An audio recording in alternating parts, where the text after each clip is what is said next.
मौजूद है times of Panipat के साथ और अभी आपको हम लेकर चल आए हैं इस वक्त पानीपत ग्रामीण गांव में जिसका नाम है बराना। और आपको बताना चाहेंगे कि चुनाव के बाद अक्सर कहा जाता है कि नेता अपने घर पर ही बैठते हैं और सभी उनके घर जाकर काम करवाते हैं, लेकिन इस बार कुछ अलग ही देखने को मिल रहा है। ग्रामीण विधायक महिपाल डांडा इस बार डोर टू डोर जाकर गाँव में विजिट कर रहे हैं और वो इस वक्त हमारे साथ मौजूद है। नमस्कार सर। जी नमस्कार सर, टाइम्स ऑफ पानीपत के साथ जुड़ने के लिए आप सभी का बहुत बहुत स्वागत है। और जिस तरह से कहा जाता है कि चुनाव जीतने के बाद सभी जो नेता हैं वो अपने घर पर ही रह जाते हैं और कोई भी जिसको भी काम करवाना होता है उनके घर पर जाकर काम करवाते हैं, लेकिन इस बार कुछ अलग ही देखने को मिल रहा है। महिपाल डांडा जी गाँव में जाकर डोर टू डोर विजिट कर रहे हैं और सबसे बड़ी बात यह है कि इस समय काफ़ी धूप भी है और गर्मी भी है। तो ऐसे में सर आप पूरा अपना कार्य बताइए कि किस कारण से आप पूरा घूम रहे हैं यहाँ पर। ये ऐसा आपने एक सवाल पहले ही गलत कहा है। गलत क्या कहा है कि भाई ऐसा देखने को मिलता है, कहा जाता है सर, बिल्कुल कि भाई नेता अपने घर से वो करते हैं। अगर अपने घर से करते तो मैं दूसरी बार नहीं चुन के आता। बिल्कुल बिल्कुल। हम 5 साल पिछली बार भी ऐसे ही गली टू गली लोगों की प्रॉब्लम सुनते थे, देखते थे और समझ में आती थी, इसीलिए इतना विकास का काम करा पाए।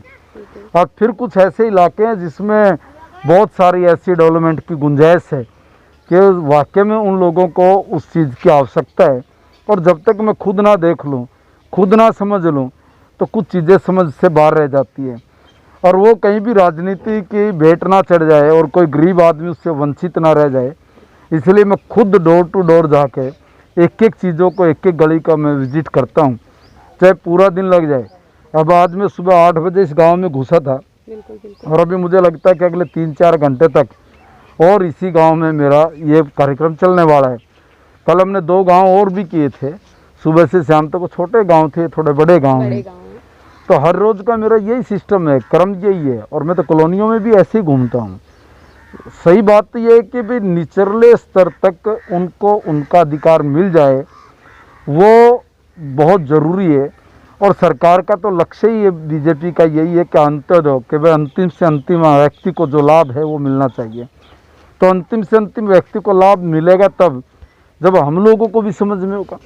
अगर गांव में तो कहीं हम सरपंच को भी बोल सकते हैं कि देखिए भैया फलाने जगह जाकर आप देखिए, वहाँ पे लोगों की प्रॉब्लम है और उसके लिए आपने जो भी कुछ चाहिए वो हमें बताए, रे सरकार रेजुलेशन दे, हम लोग उसको ओके कराएंगे। सबका साथ सबका विकास, मोदी जी की अवधारणा के साथ हम लोग लगातार काम करते हैं। सर, इस वक्त अभी आप जैसे दौरा कर रहे हैं यहाँ पर, तो अभी आपको सभी लोगों से क्या होता है कि बहुत ही कम लोग होते हैं जिनको मंत्री जी से मिलने का मौका मिल पाता है, कई बार वो नहीं भी मिल पाते, ऐसा भी हो जाता है, सिचुएशन बन जाती है क्योंकि आप लोगों को काम बहुत सारे रहते हैं। तो ऐसे में इस समय आप गांव के लोगों से भी डायरेक्ट जुड़ रहे हैं। बिल्कुल, सरपंच के साथ तो जुड़े ही रहते हैं, गाँव के लोगों से आप डायरेक्ट जुड़ रहे हैं। तो उनकी किस तरह की समस्याएं आपको देखने को मिल रही है? मैं सदा गांव के लोगों से जुड़ के रहता हूँ। बिल्कुल, सरपंच तो एक पार्ट है सरकार का। एक बार ये आएगा, एक बार वो आएगा। जैसे विधायक एक आता है, दूसरा चला जाता है, दूसरा आता है, तीसरा आता है, ये सेम पार्ट है। मगर सरपंच एक संवैधानिक संस्था है। उस संवैधानिक संस्था के माध्यम से ही हम लोगों को काम करवाने होते हैं और वो काम करवाने के लिए इसलिए सरपंच की उपस्थिति भी ज़रूरी है।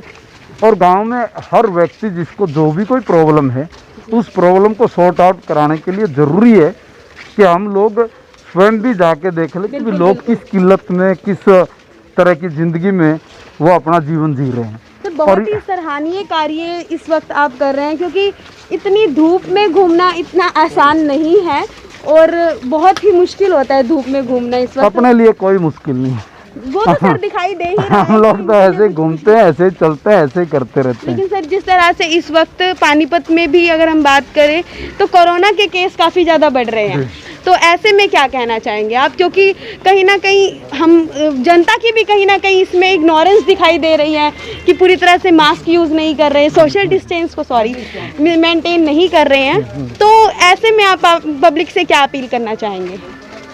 देखिए, ये बहुत ज़रूरी आपने क्वेश्चन किया है और उसमें मैं यही कहूँगा कि देखिए सावधानी ही सुरक्षा है। बिल्कुल बिल्कुल। अगर हम लोग सावधानी से अपना आगे बढ़ेंगे तो कोरोना के संकट से भी हम लोग पार निकल जाएंगे।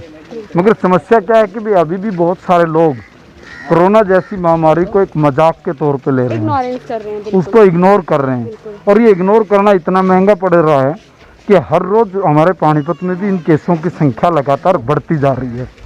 मैं तो आपके चैनल के माध्यम से ये निवेदन करूंगा जनता जनार्दन से कि भाई आप ज़रूर मास्क ज़रूर लगा के रखें, सोशल डिस्टेंस का पालन भी करें। अब कोई मुझे भी कहे कि भाई आपके यहाँ सोशल डिस्टेंस हो रहा है, मगर क्योंकि कंटिन्यू लोग चल रहे हैं तो चलते चलते उसमें कोई 2 कदम आगे होता है, कोई 2 कदम पीछे होता है। इसमें हम लोग तो फिर भी प्रयास करते हैं कि भाई थोड़ा डिस्टेंस बनाओ, थोड़ा डिस्टेंस बनाओ। मगर अगर आम तरीके से बैठ जाएं, कहीं भी हम लोग बैठे हैं या कहीं हम लोग जो मान लीजिए कि अगर 5 घंटे 4 घंटे अगर हमें कहीं वर्किंग में एक जगह पे रहना है तो निश्चित तौर पे अपने को सोशल डिस्टेंसिंग का पालन करना पड़ेगा, बिल्कुल करना पड़ेगा। और सैनिटाइजर से या चाहे साबुन से या चाहे अलग अलग प्रकार के जो इस प्रकार के सैनिटाइजर्स बने हुए जिनसे हम लोग हैंड वॉश करें, और थोड़ा सा गंदगी इससे दूर ये रहना पड़ेगा, ये ज़रूरी है। और गंदगी को तो साफ़ करना ही पड़ेगा। तो ग्रामीण और गंदगी को साफ़ करने के लिए ये हम लोगों ने भी निर्णय लिया कि भाई हम लोग कोई अच्छे स्टेप उठाएं। उसमें जैसे प्लास्टिक की प्रॉब्लम है, सॉलिड वेस्ट की प्रॉब्लम है, लिक्विड वेस्ट की प्रॉब्लम है, इससे सारे का समाधान सरकार के लेवल पे हम लोग ढूंढ रहे हैं। अभी 6-7 दिन पहले मैं माननीय मुख्यमंत्री के साथ डिप्टी सीएम साहब के साथ हम लोगों का बैठना हुआ था, सभी तमाम अधिकारी भी थे। हमने इसी के ऊपर भी काफ़ी हद तक काम किया है और उसमें एक पायलट प्रोजेक्ट के तौर पे सोनीपत से हम लोग उसको शुरू कर रहे हैं कि भाई जितना प्लास्टिक है, सॉलिड वेस्ट है और लिक्विड वेस्ट है, इसको हम लोग कैसे डिस्पोज करेंगे, इस चीज़ को लेकर चर्चा में चल रही है। तो इसी के साथ एक आखिरी बारी जो जनता का हमेशा एक सवाल रहता है कि इस जो ग्रामीण इलाके हैं उस तक कोरोना जो है पहुंचने लगा है, और कहीं ना कहीं अभी हम बात करें गांव राजाखेड़ी तो उधर भी कोरोना के जो पेशेंट्स हैं वो आए थे सामने। तो इसमें गाँव में भी काफ़ी ज़्यादा डर का माहौल है, लेकिन उसके बावजूद भी जो लोग हैं डर नहीं रहे। भय, कोरोना का जो भय है वो बिल्कुल गाँव से भी ख़त्म हो गया। नहीं तो गाँव में इसका एक अच्छा खासा जो भय देखने को मिल रहा था, शुरुआत में लोगों ने नाके लगाए थे, हर तरीके से हर चीज़ का पालन हो रहा था, वो अब कहीं बिल्कुल ही ख़त्म हो गया है। देखिए, हमारे गांव के लोग बहुत सारे बड़ी संख्या में ऐसे हैं कि जो सिटी में कहीं न कहीं किसी न किसी इंडस्ट्री के साथ कनेक्टेड हैं। कोई अलग अलग तरह के काम में वो लोग सक्रिय रहते हैं, कोई मजदूरी करता है, कोई दूसरे तरह के काम में संलग्न रहता है। तो सभी कामों में हमारे लोगों की उपस्थिति रहती है। उसके कारण वहाँ पर अगर कोई इस तरह प्रकार का केस मिल जाता तो उसी से टच होके ही गांव की तरफ भी कोरोना वो धीरे धीरे करके पैर पसार रहा है। इस पसारते पैरों को रोकने के लिए ये बड़ा ज़रूरी है कि हम लोग इसमें अवेयरनेस ही ज़्यादा से ज़्यादा जितनी फैला सकते हैं, उसी यही एक ऐसा मामला जिससे हम लोगों को ज़्यादा से ज़्यादा अवेयर करके और उनको बता सकते हैं। बट गवर्नमेंट तो अपनी रिस्पॉन्सिबिलिटी पूरी तरह से निभा रही है। जिस तरह से इनके अवेयरनेस को लेके जितनी भी प्रचार प्रसार किया जा सकता है वो पूरी तरह से किया जा रहा है, कहीं से कोई भी कमी नहीं छोड़ी जा रही। लेकिन इसके बावजूद भी जो भय है वो बिल्कुल ख़त्म हो गया है। अगर पुलिस को देखकर मास्क लगाया जाए तो ये कहाँ तक सही है?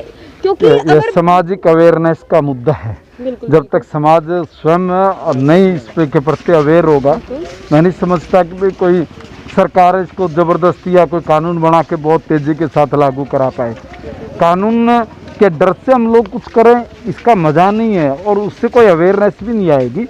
अवेयरनेस का मतलब यही है कि भाई ये एक सामने मौत खड़ी है, इस मौत का हमने अगर मुकाबला करना है तो उसके लिए मुझे मास्क लगाना पड़ेगा, उसके लिए मुझे टाइम पे हैंड वॉश करना पड़ेगा, उसके लिए डॉक्टरों की जो राय है उस राय को मानकर हमें अपने भी और अपने परिवार की भी सुरक्षा खुद स्वयं करनी पड़ेगी, इसकी जिम्मेवारी स्वयं लेनी पड़ेगी। बिल्कुल सर। तो सर ऐसे में अभी आप देख रहे हैं कि आने वाले समय में जो त्यौहार हैं वो अब शुरू हो गए हैं, त्योहारों का समय। और इस कोरोना जो महामारी फैली हुई है, ऐसे में आप लोगों को कैसे अवेयर करना चाहेंगे कि कैसे त्योहारों को मनाया जाए, लेकिन सोशल डिस्टेंसिंग जो महामारी है इसका भय ख़त्म ना हो लोगों के बीच से? देखिए, ये कंपलसरी है कि भाई अब जैसे जैसे भी फेस्टिवल्स आते जाएंगे, उन फेस्टिवल्स में लोगों की गैदरिंग होना भी एक स्वाभाविक बात है। मगर उसमें संख्या जितनी कम से कम रह सके तो सरकारों की तरफ से भी इंस्ट्रक्शंस दी जाती है कि भाई 200 लोग कम से कम, इससे ज़्यादा ना हो, 400-500 लोगों से ज़्यादा ना हो। तो ऐसे ही ग्राउंड के हिसाब से उन फेस्टिवलों के लिए अपने को एक योजना बनानी पड़ेगी कि भाई अगर दशहरा मनाना है या कोई बीच के इस प्रकार के बड़े फेस्टिवल्स आते हैं तो उसमें उस एरिया और एरिया में भी कितने लोगों की कैपेसिटी है, तो उसमें सोशल डिस्टेंस को आगे पीछे दाएं बाएं वो पूरा पैमाइश करके उससे आकलन निकालना पड़ेगा कि भाई इतने लोगों का, जहाँ पर पहले 25,000 लोग आते थे, तो मुझे लगता है वहाँ पे 3-4 हज़ार लोगों में ही वो कार्यक्रम करना पड़ेगा। हाँ, मगर मैं एक बात जरूर दूँगा कि लोग इतने तो अवेयर हैं कि भीड़ में नहीं जाना, इतने अवेयर हैं। और वो फेस्टिवल में यही बात हमारे लिए बड़ी अच्छी साबित होगी कि यार भीड़ में नहीं जाना, तो कम से कम लोग आएँ। और ऐसी सभी सामाजिक संस्थाएं भी वो जनता से अपील करेंगी और सरकार की भी अपील रहेगी। सर, आपको हमेशा ही आप लोगों से घिरे रहते हैं, खुद को कैसे सेव कर पा रहे हैं आप? समय समय पे हाथ धोना, मास्क का उपयोग करके रखना, 2-4-5 बार मुंह भी एक बार धो लेते हैं, ठीक है, चलता है वो। बचाव में बचाव है, जितना हो सकता है उतना प्रयास करते हैं। सर, ये दौरा आपका और कितने दिन तक चलेगा? ये कोई फिक्स नहीं करके चलाता मैं कि भाई आज चलाना है, 10 दिन चलेगा, 4 दिन चलेगा, नहीं। ये हमने तय किया है कि भाई एक बार इस सब गांव के पुनर्निरीक्षण कर ले कि भाई कहाँ कहाँ पर क्या क्या कमियाँ पिछली बार रह गई थी, इस बार उन कमियों को हम लोग कैसे दूर करें। तो उसमें जब भी मन करता है तभी निकल लेते हैं। अपना ये कोई फिक्स नहीं है कि भाई आज 10 दिन के लिए निकलेंगे या 5 दिन के लिए निकलेंगे, ऐसा कुछ नहीं करता मैं। कॉन्टीन्यूटी है, जहाँ मन करता है वहीं चल पड़ते हैं। कोई टाइम देकर नहीं आता मैं कभी भी कि भाई ये टाइम दिया, बिना बताए आते हैं। एकदम से आके बातचीत करते हाँ? हैं, देखते हैं सब चीज़ों बिना कुछ भी कोई बात नहीं करके आता मैं। सब पता होता है, सब लोग अपने ही हैं, देखते हैं, अपने आप चलते रहते हैं। साथ के साथ जो कोई समस्या होती है वो बताते रहते हैं, भाई साहब यहाँ ये हो गया, यहाँ ये हो गया। तो सरपंच को जरूर बुला लेते हैं मौके पे कि भैया आप आइए, आना तो जरूरी बनता है बेहद। क्या भाई एक बार आप आइए, बताइए क्या क्या समस्या है।